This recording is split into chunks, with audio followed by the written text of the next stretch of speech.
case anyone doesn't know anyone who's here today, from my far right, Dr. Malatras, who's not really a doctor, Dr. Zucker, who is really a doctor. To my left, Melissa DeRosa, Secretary to the Governor. To her left, Robert Mejica, Budget Director. Let's give you some facts today. My man, Sergeant Joe Friday, just the facts, ma'am. My daughters say nobody understands who Joe Friday is. That's their mistake. Dragnet was an underappreciated cinematic treasure, in my opinion. Joe Friday, just the facts, just the facts. Here are just the facts. Hospitalization rate is down from 18,000 to 17,000 mark. That is good news. Total hospitalizations down. We talk about the flattening of the curve, the apex. How long is it flat? When does it start to curve? We don't know, but this is a good sign today. If you look at the net change in hospitalizations, it's down more significantly than it has been, so that's positive news. 3-day average, which again is more accurate than the day-to-day counts. I'm a little skeptical about the day-to-day counts. This is all a new reporting system, but the 3-day average is more reliable. ICU admissions number is also down significantly for the first time, so that's good news. Intubations is down, and that's really good news because the intubations ultimately lead to the worst news. 80% roughly of people who get intubated never come off the ventilator. The number of new people who are diagnosed with COVID, about 2,000 still yesterday. So when you see the reduction in rates, remember what we're talking about. We're talking about a reduction in increases. You still have 2,000 people every day about who are walking into a hospital for the first time or who are being diagnosed with COVID for the first time. And 2,000 is still a lot of people. But the good news is it means we can control the virus, right? We can control the spread. And we did not know for sure that we could do that. We speculated that we could do it, but we didn't know. So now we know that we can control this disease. The bad news is 2,000 people walked into a hospital yesterday for the first time with the disease, and the worst news is 600 people died yesterday from the disease. That is still continuing at a really tragic rate. Of those deaths, 577 in hospitals, 29 in nursing homes. We've been watching the nursing homes because nursing homes in many ways are ground zero for this situation. Last night, the number in nursing homes was relatively low. Everyone asks the same two questions: when is it over? And how do we get there? How do we start to make our way from here to there? When is it over? As I've said, you know, when is it finally over? It's over when you have a vaccine, and that's 12 months to 18 months. We've said to the FDA, any way we can be helpful in the testing of that vaccine, how do we accelerate that? How do we expedite it? New York is ready, willing, and able to do that with the FDA. Maybe there's a medical treatment between now and the vaccine. That would be great. But those are unknowns, and it's out of our bailiwick. We are working with a lot of companies that are working on treatments. We're testing treatments in our hospitals, but that's a pure medical research and development function, which is beyond us. At the same time, how do we unpause New York? New York is now on pause. How do we unpause it? First, do no harm. Don't let that infection rate go up to the best of your ability. Don't lose the progress that you have made. Second, now go back that we have some stability and we can actually work with the healthcare system, which we had on overdrive for many, many weeks, and we had increased the capacity, as you remember. Every hospital had to increase capacity 50%. I mean, just think about that. 50% more beds, staffing those beds during this horrific period. Now we have a chance to be more intelligent, frankly, about handling our healthcare system. Testing and tracing, testing and tracing, testing and tracing, and we need the federal government to work with us on that. And then phasing an economic return to the quote-unquote new normal, right? Those are all activities that are going on at the same time, and that's our plan to quote-unquote unpause New York. You stopped everything. How do you now restart that machine in a coordinated way that doesn't drive up the infection rate? That's the balance that we're trying to strike. On unpausing and having businesses open, that is a nuanced question. There's no light switch. It's not all businesses go back tomorrow. It's what businesses, what do they do, what risks do they pose, and what changes can they make in their business to make them more safe. You know, this is not just government deciding. It's government deciding with private businesses who now have to take a look at this new normal, this new reality, and tell us how they think they can adjust to it. One of our questions in evaluations is, how essential is that business service, right? You have to start somewhere. Right now we have the economy working with what are quote-unquote essential workers. That's why the grocery store is open. That's why public transit is running.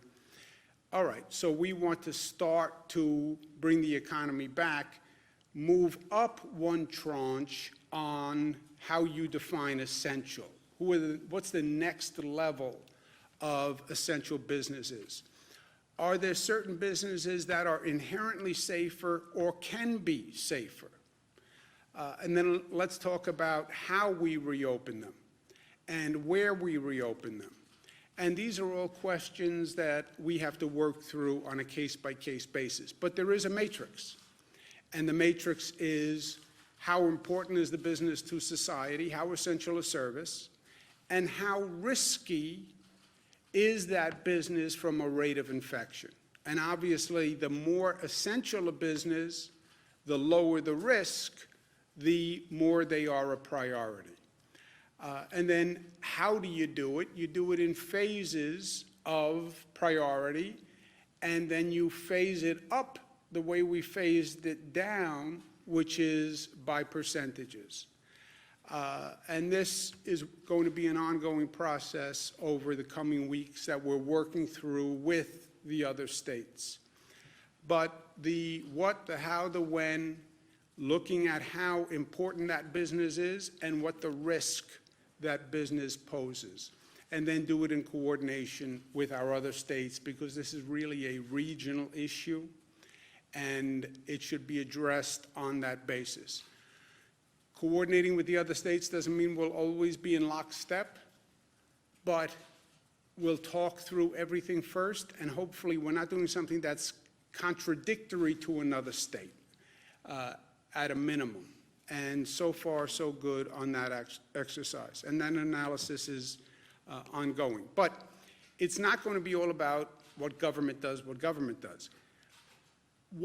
the private sector now has to think about what they do and how they do it and how they can do it differently in this new normal. Reimagine your workplace. And we learned a lot through this situation. People worked from home. Well, how many people can continue to work from home and the business still work?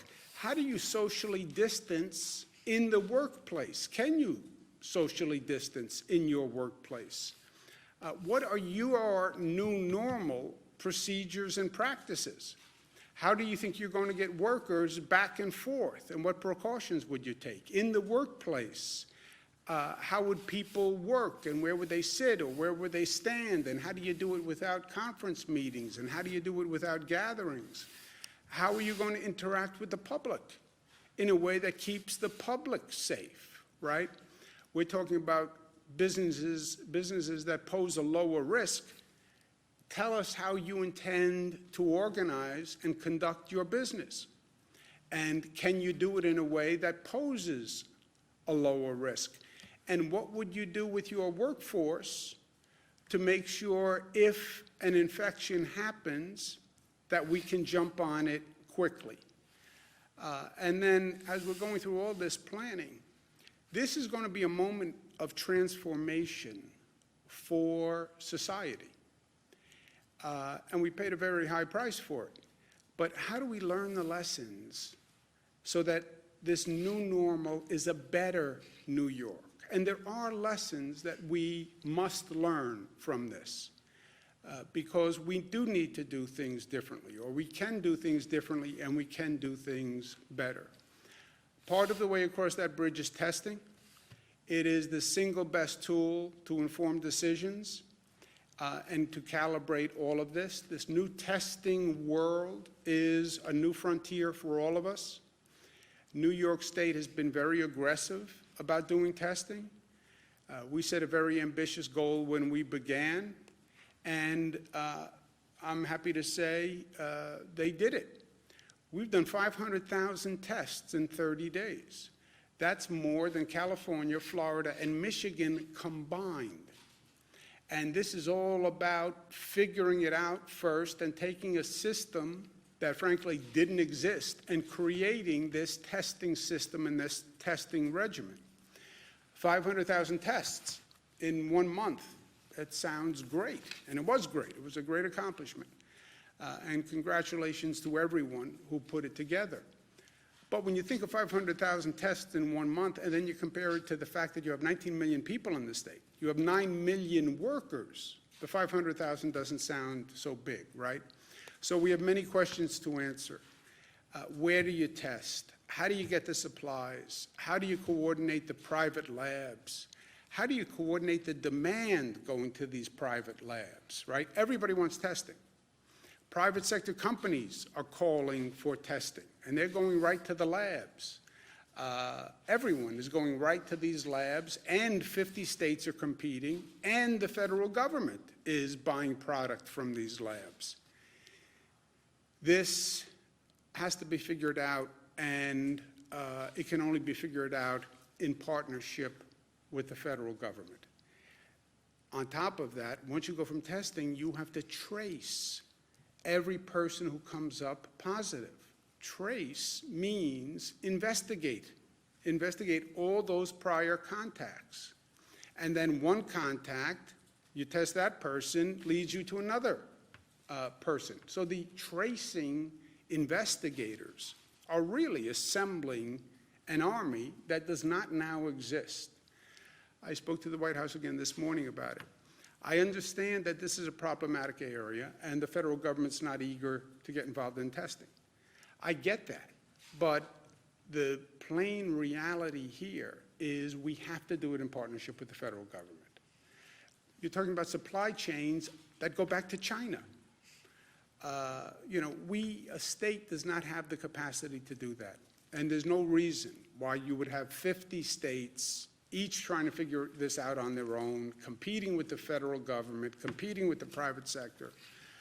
So I'm very much looking forward to the federal government's willingness to tackle this, understanding that it will be imperfect at best.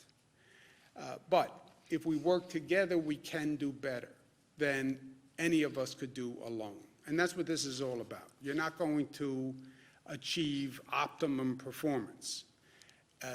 You can't put together this national system with perfection.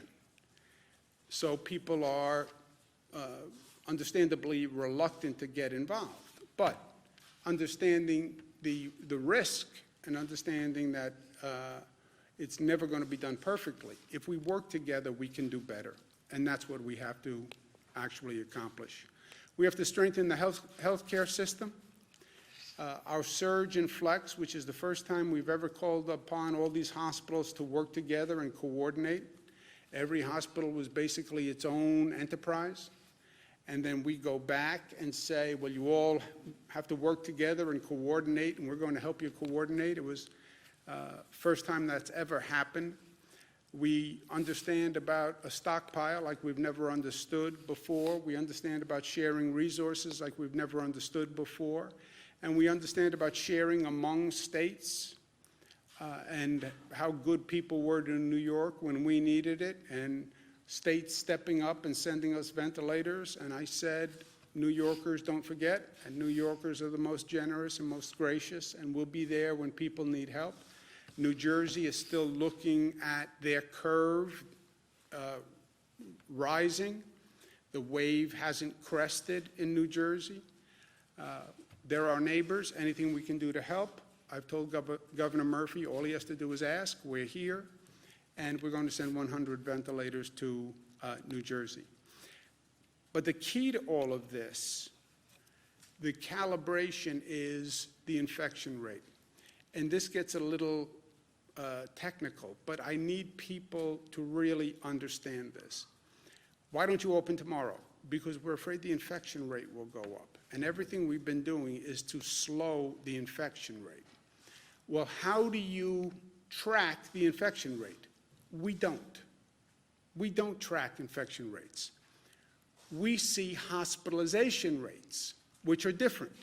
A hospitalization rate is a person who got infected and became seriously ill, so they had to go to the hospital. But we don't know how many people have been infected or are getting infected. We only know at this point how many people walk into a hospital, okay? Or how many people get tested in a nursing home. If you have advanced testing, then you'll have a better idea what % of your population has actually been exposed. That's what the antibody testing is all about. But the key is, as you're making this calibration on the reopening of the economy, as you're bringing more people out of their homes, how fast is that virus spreading, and how quickly is that infection rate rising, right? Dr. Fauci said early on that this virus spreads. It does it very well. And we know that, and we've learned it the hard way. The rate of infection is everything, okay? All those early projection models assumed a higher rate of infection, a higher rate of spread. That's why they were calling for so many more hospital beds, many more mortalities, because they projected a higher rate of spread. That has not happened so far. Caveat, so far. We've controlled the beast. We've brought the rate of spread down. If their rate of spread actually happened, we would have been in a much, much worse situation, and we would have been in a really bad place. I mean, their projections were staggering, and it didn't happen because we slowed the models. But remember what they were talking about. CDC, which is supposed to be the preeminent source, 160 million to 214 million people infected, they were projecting. That was only March 13th. That's what the CDC was projecting. You know how many 160 to 214 million are? We only have 328 million people in the country. They were projecting more than half of the population, and maybe 2/3 of the population infected. And that was only a month ago. They were saying 2.4 million people to 21 million people would be hospitalized. You know how many that is? We only have 900,000 hospital beds in the nation. They were saying, by their projection, a minimum of twice as many people would need hospital beds as we have hospital beds. Just imagine that. That was the CDC. The White House Coronavirus Task Force, the same thing.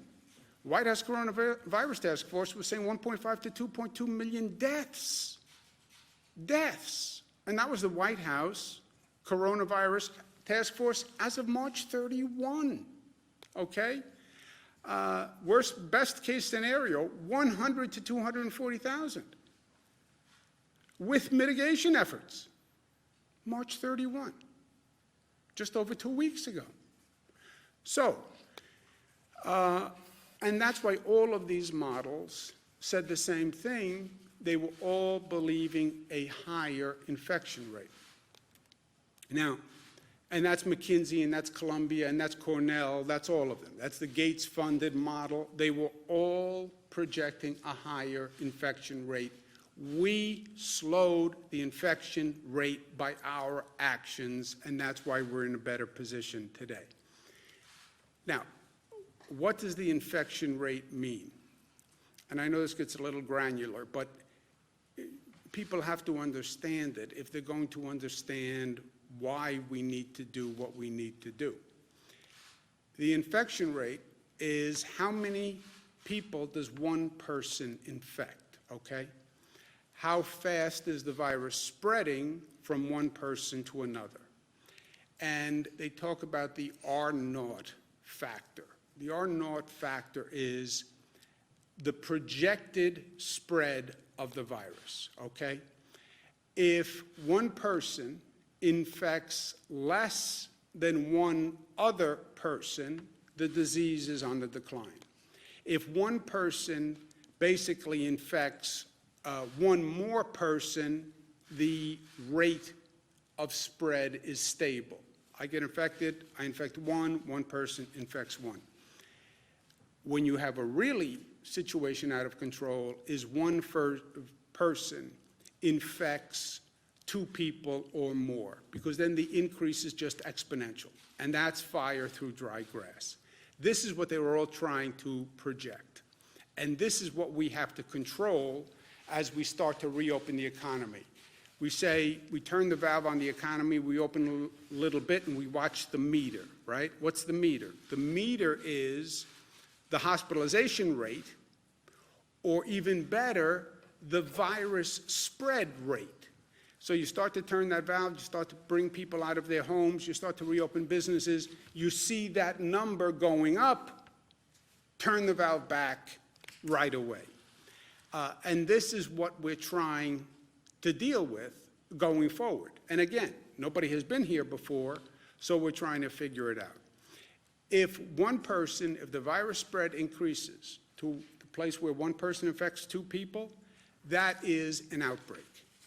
If one person is only infecting one other person, that is basically a stable increase. Ideally, one person is infecting less than one person, and that is a decline of the spread of the virus. And that's what we're shooting for. Just to belabor this one more point. Where you've seen an outbreak epidemic spread, it's when one person is infecting more than one other person. That's when you're out of control. On the Diamond Princess cruise, the infection rate was one person infects 2.2 additional people. Wuhan was one person was infecting two people or three people. The 1918 pandemic, one person was infecting 1.5 to 2.8. On our severe projection, one person was infecting 1.4 to 1.8. On the moderate projection, one person was infecting 1.2 to 1.4, okay? What we've done, because of our mitigation efforts, social distancing, stay home, lock the door, we've brought it to less than 1. Our infection spread rate is 0.9, okay? Wuhan, which really closed down everything,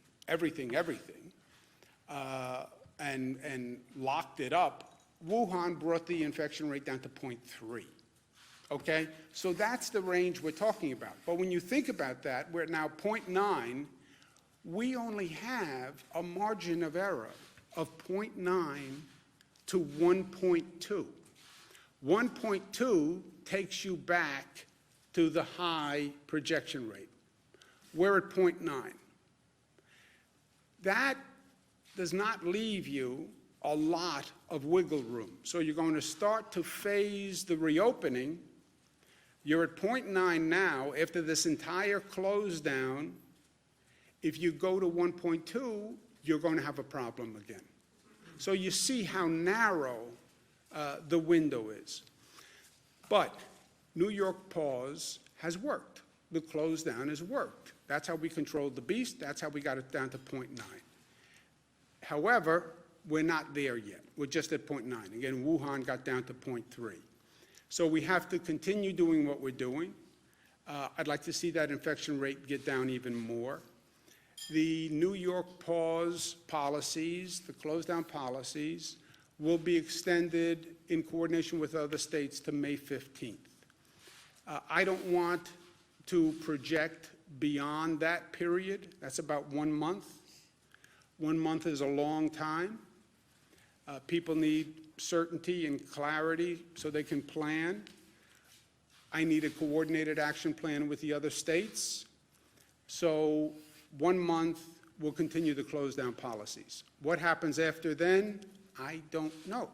We will see depending on what the data shows. What does that mean? Tell me what our infection rate spread is. Is it 0.9? Is it 1? Is it 0.7? Tell me what the hospitalization rate is. And then the experts will tell us the best course of conduct based on that data. No political decisions, no emotional decisions, data and science. We're talking about human lives here. As relatively simple and possibly annoying as it seems, wearing a mask is one of the best things that we can do. And I understand I'm getting a lot of not happy phone calls off what I said yesterday about wearing a mask in public, but I'm sorry it makes people unhappy. I do not consider it a major burden, and it really is a simple measure that can save lives. And yes, people say it's a personal intrusion on them, but again, remember, it's not just about you, right? I have rights also, and my kids have rights, and your kids have rights, and you have a right for another person to take reasonable safeguards not to get infected. So the masks work. We said in public today, I'm going to include public transportation systems, private transportation carriers for hire vehicles, any operator of a public system, an operator of a private carrier, and for hire vehicles must wear a mask at all times. What does this mean? If you get on a bus, you need to wear a mask. If you get in a train, you need to wear a mask. If you get into a private car service, Uber, Lyft, the operator needs to wear a mask. If you get on a private bus, the operator needs to wear a mask, and you need to wear a mask on a private carrier. So is this inconvenient? Yes, but you're in a closed environment by definition. You're not socially distancing by definition. You're the front seat of a car to a back seat of a car. You're one seat in a bus to another seat in a bus. This is a precaution for everyone that I think balances individual liberties with a social conscience. This we're going to affect Friday, 8 p.m. Ultimately, what determines the rate of infection? You do, and I do. That's what this all comes down to, as simple as it sounds. It's not about government. It's not about anything else. It's about what people decide to do and what people have decided to do. They have brought this infection rate down. It's that simple. Nurses, doctors did a phenomenal job. First responders did a phenomenal job. Essential workers did a phenomenal job. But that rate came down because people changed their behavior. That's what happened. It is about the behavior of our people. It's that simple. It's our behavior. It's our level of discipline. It's how we educate our children. It's how considerate we are of others. What we're willing to do to safeguard others' health in our community. That's what makes all the difference on what we're doing. And it is the simple things. It's wearing a mask, it's washing your hands, it's the hand sanitizer, it's the social distance, it's making sure your children understand what to do, what not to do. It's all of these simple procedures that seem almost insignificant, but on a collective basis make all the difference in the world. And it is making smart choices.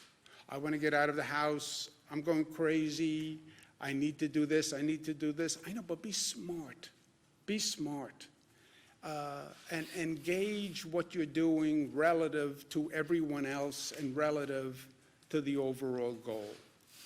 But I will tell you, and I don't know that people truly appreciated this. I don't know that I did. Of all the unique aspects that we have learned going through this, the most positive and the most surprising to me has been how people have responded.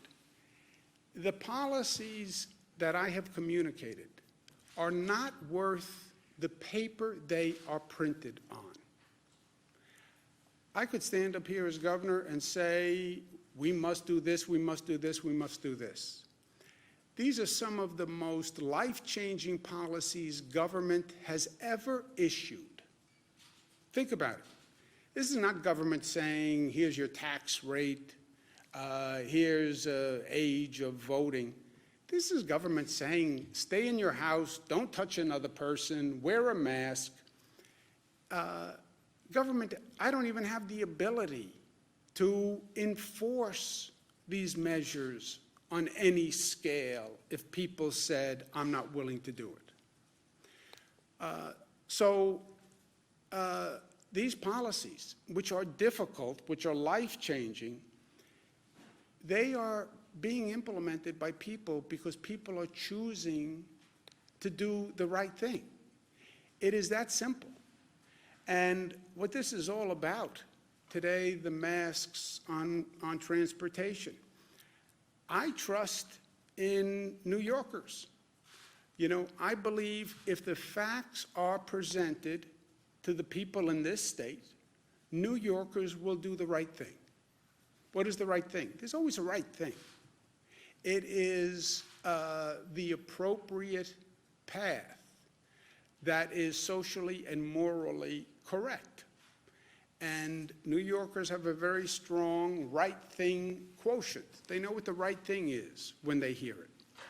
And all I'm trying to do is give them the facts and the information to explain why I'm suggesting these actions. They decide whether or not to follow them.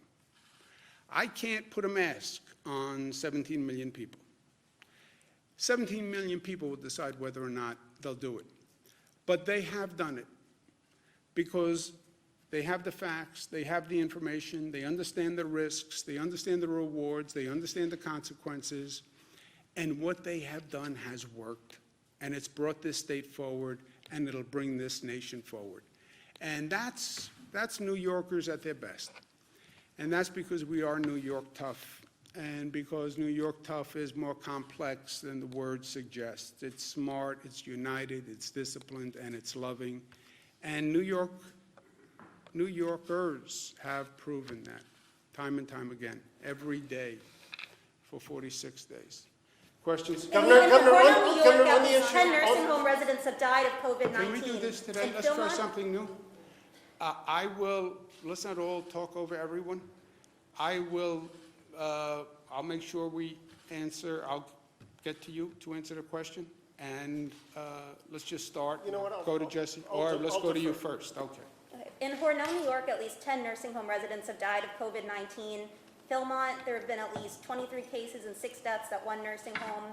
The State Health Mast has 15 residents at a New Windsor assisted living facility. How many and which nursing homes have reported clusters, outbreaks, or requested mass testing from the state, and where are they? And is the state advising nursing homes facing outbreaks to open COVID-only units or transfer patients elsewhere? Would you seen at least in Okay, a couple I cases? will get you, I don't know, we have hundreds and hundreds of nursing homes in this state, so I don't know what has happened in every nursing home in the state. I don't have firsthand knowledge of what happened with the nursing homes in Hornell, New York, but we will get you today a list of information by nursing home to the best we have, and as we get that updated, we'll get it to you. Jesse? Governor, on the economic toll of this, Mayor de Blasio is talking about a $7.4 billion hit in terms of tax revenue. Have you discussed help for the city of New York vis-a-vis that, as well as, you know, the 1.2 million people who are now applying for unemployment in the state? Yeah, Jesse, it's simple. Yes, we've had multiple conversations. It's not just New York City, it's Nassau County, Suffolk County, Westchester County. It's every county in the state. It's every local government in the state. And the short answer is we cannot do it. You know, I have a $10 to $15 billion hole.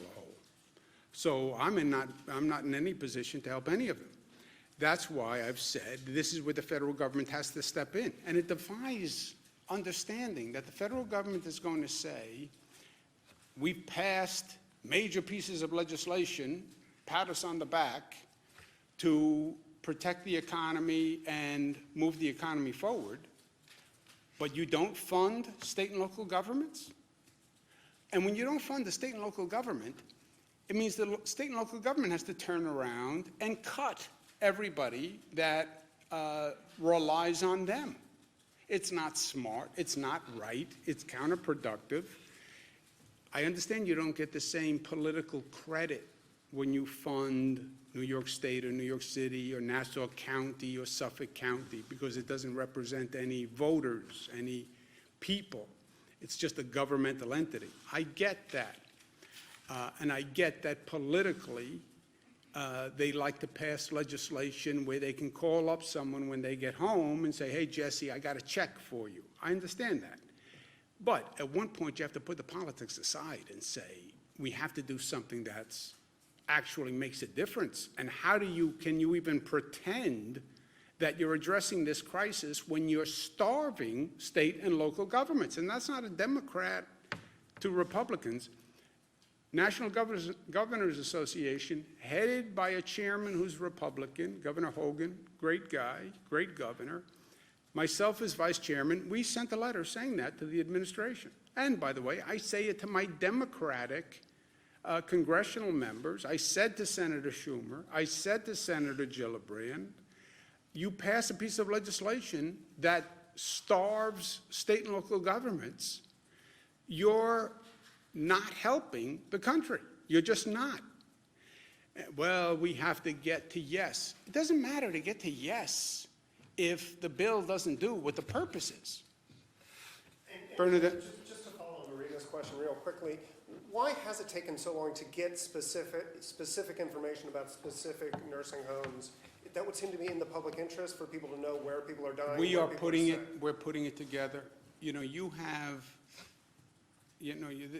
to appreciate the practical reality here. That's why I say watch this whole reporting system.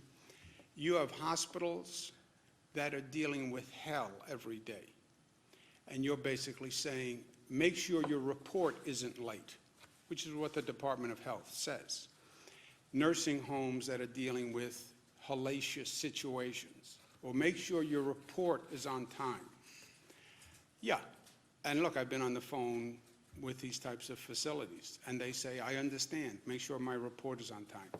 I have 7 people critically ill, I'm short-staffed, I don't have enough PPE, and you're giving me a hard time about reports. So in the balance of things, I understand the degree of difficulty. And how many nursing homes are there? 613. 613 nursing homes, right? So you're not talking about one phone call. But we are getting the data. It is coming in. When will we have it? Do we know? Today. You mentioned that there's, obviously the flattening of the hospitalizations, but we had yesterday the highest, or the day before, the highest number of positive cases since testing started. Are you concerned about seeing that number tick up, and why might that be while the hospitalization? The testing is not indicative of anything, in my opinion. It is not a random sample. It is a function of how many tests you are doing. What's been happening is our testing capacity is going up. As our testing capacity goes up, the more tests you do, the more positives you find. Remember, the testing is not random. It's people who believe they are positive because of the circumstances. They were exposed to a positive person, et cetera. So you're getting people who you think are positive to test, and then the more tests you take, the more positives you're going to find. The hospitalization rate of any of these rates, the most indicative is the hospitalization rate. Because what it's telling you is these are people who are infected and were seriously ill. That's what the hospitalization rate tells you. It's the only real data you now have. It doesn't tell you the rate of infection spread and whether it's increasing or decreasing. But it tells you how many people walked into the hospital who were positive after they were tested and who were seriously ill. That's the only number you have that is statistically representative. Bernadette? President Trump accused New York City of padding the death count, padding the numbers, because they changed the way that they're recording. So now they're saying they added something like 3,800 new deaths based on in-home deaths. What do you say to that? Do you think that the president is correct in saying that? And also, when is the state going to start having that separate category? Yeah, Melissa knows this better than I do. Look, I think what you're seeing is, well, first, I don't know what the president said specifically, what his words were. And why would New York City want to inflate a death toll? I mean, that doesn't make a lot of sense. It's bad enough as it is, it's painful enough as it is. Why would you want to inflate a death toll? Look, I don't know, but it sounds even more bizarre than usual that anyone would want to do that. I think what's happening is they're changing. CDC put out different guidelines about what numbers you must report. We've always said all we really know are deaths in a hospital or deaths in a nursing home. Could people be dying at home because of the coronavirus and we're not counting them? Yes.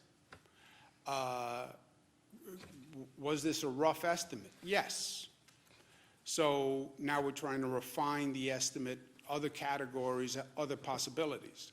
I think that's what it is more than anything. It's more of a reporting process. But Melissa, do you know anything more about No, it? it's exactly what the governor said. So the CDC put out guidance on reporting. So actually, it's the president's own CDC that put out this guidance. And the city was very clear. They actually did not tack on that number to the total death count. They created a new category that's called probable deaths. This gets murky, right, because a lot of people are dying of various things, and if it's shortness of breath or you had a fever, there's a lot of assumptions that could be going on behind the positive.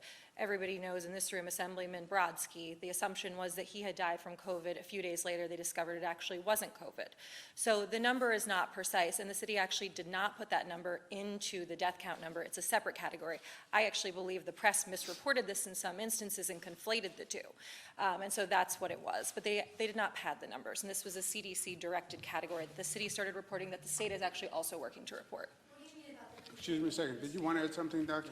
It's exactly what you had mentioned. It's the presumed, as Melissa said, they're presumed deaths, that somebody died from something which may have been a different respiratory illness, and they say, well, maybe it's coronavirus. Right, because the Post reported last week that EMS and law enforcement were going to homes and getting that raw data and saying, hey, this could potentially be a much larger number. So is that the kind of misreporting you're No. thinking about? So, but I'm saying when I say conflating, I'm saying there's probable deaths, and then there's the people who we know to have confirmed died of COVID. They tested positive, or after they died, there was an autopsy done, they tested them, and they confirmed after they died that they had COVID.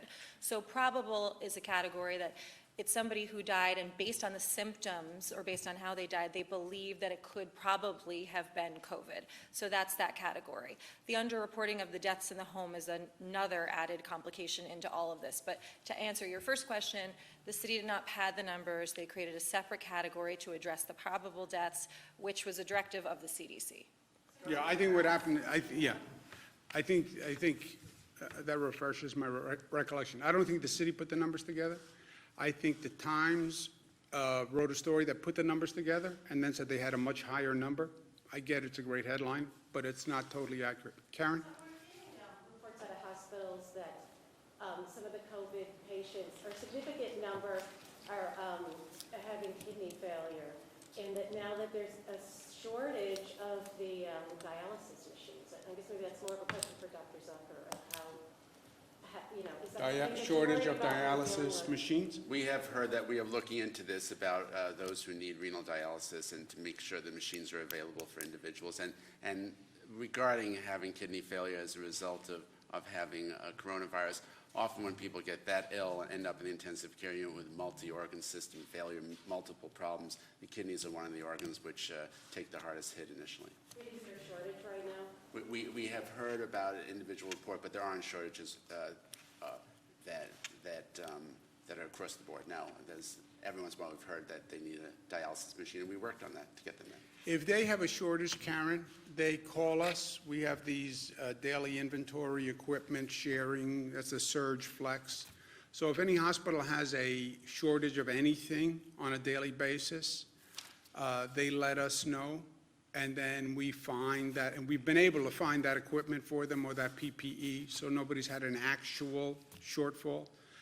But if somebody had a problem that they couldn't do dialysis because they didn't have machines, they would have more than likely let the state know. Go ahead. I have a few follow-up questions on masks. Does the mandate apply to kids? 2 years and older. 2 years and older? Depends how you define kid. Which is what the CDC recommends. Okay. Yesterday, when referring to the mask mandate, you said it's not that inconvenient. You said, what's the big deal? For many people, we've learned it is a big deal to wear a mask. They feel that this is a symbol of government control.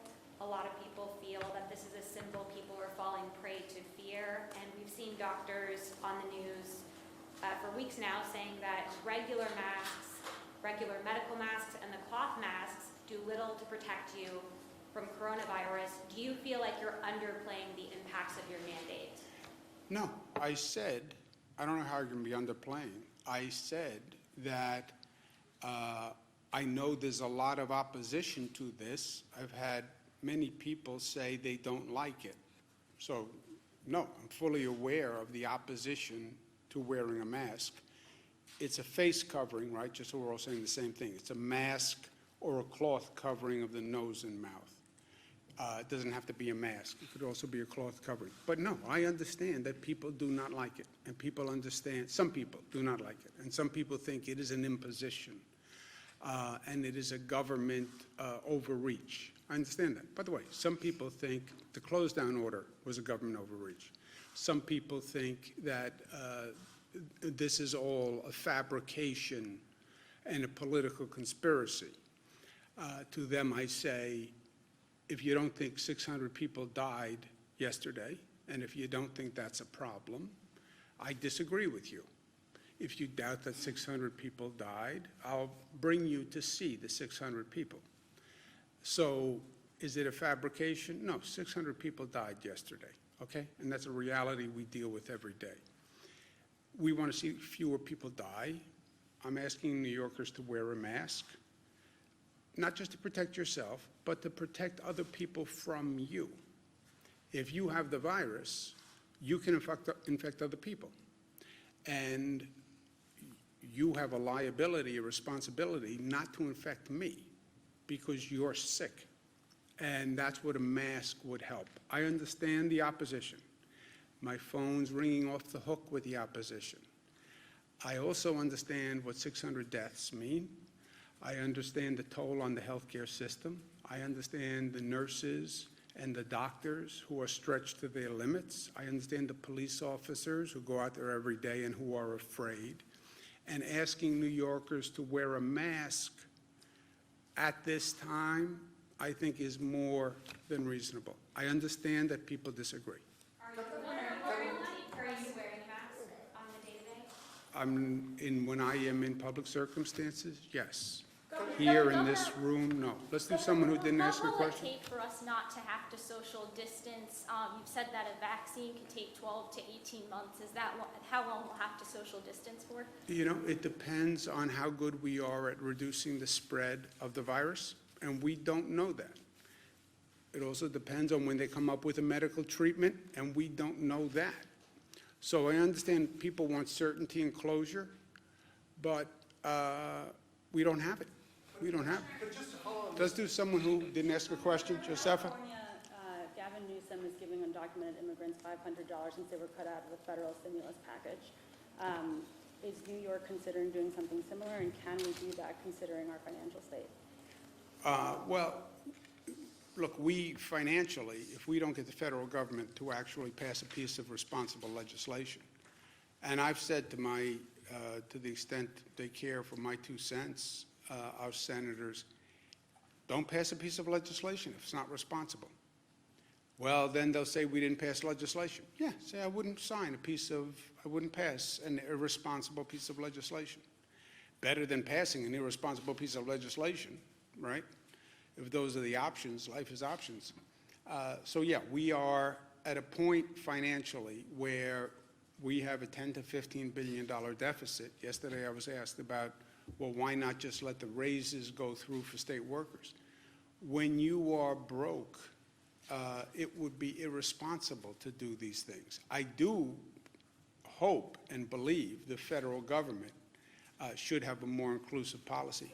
All right, let's do one. Undocumented immigrants, that there's no shot. Well, we're looking at it, but we have real financial problems right now. Hey, Governor, at a time when you're talking about the importance of regional coordination, it seems Governor Murphy is allowing state parks to stay open, yet here in New York State they are closed. Is that problematic? You know, as I said, there's not going to be 100% conformity of the plans. More it's understanding what they're doing, what we're doing, so we don't conflict and bump into each other, which has happened in the past, because people make decisions. The state parks, look, I can argue it either way, right? All of these things are judgment calls, but I don't think that's especially problematic either. And regarding unemployment, we're hearing stories that people are still not getting return phone calls within 72 hours, particularly people who are self-employed, who have lengthy documentation to fill out. Has that been an issue? I don't know if it's for you. I have not heard that. Melissa, do you know where that is? So again, let's do some context here. As Jesse noted, and the Labor Department is going to be putting out the figures later today, another 400,000 people filed claims for uninsurance in the last week, the week ending this past Friday, which brings us up to 1.2 million claims in the last 5 weeks. To give you guys a sense of comparison, during the entirety of the 2008 crash, New York State lost 300,000 jobs. So in terms of the volume that the Department of Labor is dealing with, just for everyone's understanding. At this point, they have completed 925,000 claims. There's 275,000 claims that are outstanding. Some of those people are from the last week. Some of those people, unfortunately, date back to the middle of March. Most of the people who date back to the middle of March are people who require additional forms for, as you said, people who are self-employed, people who are contractors, and so that process has been taking longer. We're working together to try to figure out the best way possible to expedite this. It's great that the system has worked better for some. If you're one of the people who are still struggling, it doesn't matter at all, and we understand that, and I sympathize with that, and I apologize for that. And we're going to continue to do everything we can to bring the system up to deal with this scale as soon as possible. Let's do one more. Somebody go. What about low-income people or homeless people who maybe might not be able to purchase a mask? Is there going to be a way for them to maybe pick up one or something? Yes, we're working on that, and we're working with local governments in making sure people who can't pay for a mask can have one. Remember, it's not a mask. It's a face covering, so it can be a handkerchief, a bandana, it can be a cloth covering, et cetera. It can be stylish or fashionable or just boring and plain like mine. All right, I'm going to go to work.